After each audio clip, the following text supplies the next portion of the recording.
Assalamu alaikum.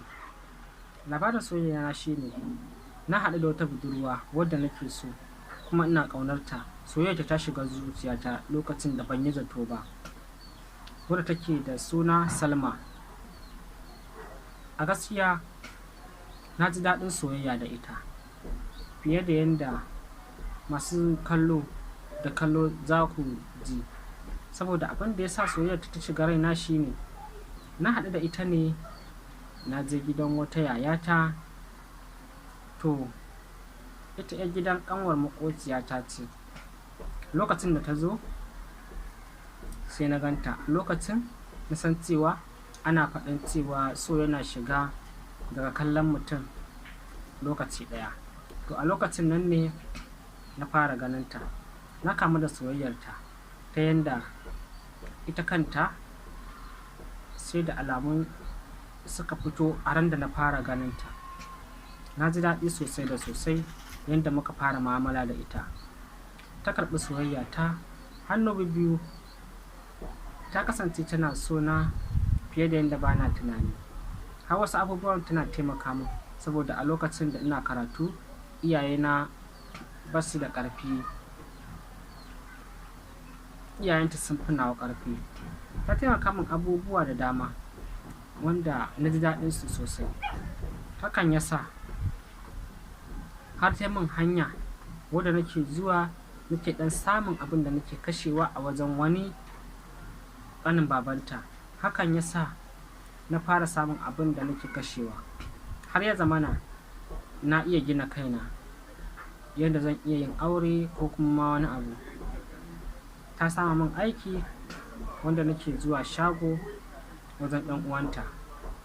Shi ne abin da ya faru saboda a lokacin kafin na gama makaranta ta taimaka a harkar makaranta. Abin da ya shafi rayuwa ta gudunmawa ta taimaka min wanda ba zan manta da ita ba. To a lokacin da na fara tsayawa da ƙafata sai na ga ai ya kamata a ce iyaye sun shiga cikin wannan maganar. Nan da nan na je na samu babanmu muka yi magana da shi. Ya ce in samu ƙanin babana in je da shi gidansu a yi magana tsakanina da iyayenta. Bayan an je, to ashe ita kakarsu ta daɗe da faɗar wata magana cewa za ta haɗa ta auren zumunci da wani. Bayan hakan da 'yan gidanmu suka karɓi 'yan gidansu dai suka karɓi iyayena sosai da sosai da mutunci. Amma sai aka sanar da su cewa abin da yake faruwa kakarsu da abin da ta faɗa shi ake yi kuma ta yi mata miji wane kaza. Ita ma iyayen yaron suka gaya wa iyayena suka ce an yi mata miji.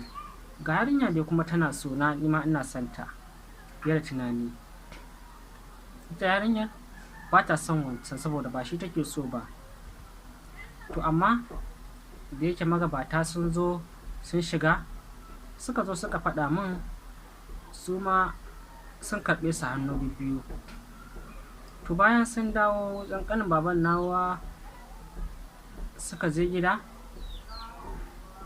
suka dawo suka ce to tun da haka ne tunda an je wancan maganar ba ta yiwu ba ga 'yar wajensa me zai hana mu ma ba za mu yi auren zumunci ba. Ta ɓangarensa shi ma ya kamata a yi auren zumunci tunda su ma wa'yancan haka suke so. Kuma ita wannan ba ta gama sakandare ba ma, ba ta gama karatun sakandare ba. Haka dai ana jalabtawa na ɗan soyayya. Kuma san dole wani abun wani lokacin duk da dai muna soyayya da ita ba na jin daɗi soyayya da ita. Na fi jin daɗin soyayya da wancan kasancewar ba ita ce zaɓina ba a raina ba saboda ba zan iya bijire masa ba maganar da suka zo da ita. Saboda kar su ce wancan gashi ita ba ta bijire musu ba, ni ma bai kamata na bijire musu ba. Magana ce ƙarfi. Yarinya a lokacin da ta gama makaranta aka ce za a yi aure, to ita dama waccan wacce nuna tana so na ba zuwa gurinta nake yi ba, tana ɗan yawan kira na ne haka muna gaisawa, sai muka koma zaman mutunci, soyayya zaman mutunci, ba a rabu da juna ba dai ana gaisawa haka, sai wani abu na alheri in ya samu ta sanar da ni mata Allah sanya alheri. Bayan haka yarinyar lokaci ya zo kan waccan za a bani aura, ita kuma ana dab da lokacin ne waccan ta kirawo ni ta ce 'yan gidansa sun gane ba ta son wancan, saboda haka ya za a yi na dawo ita tsakanina da ita. Ita waccan wadda na bari ɗin kakarsu ta bayar da ita, shine yanzu aka ba ta dama ta dawo ko na dawo a zo a yi aure tsakanina da ita.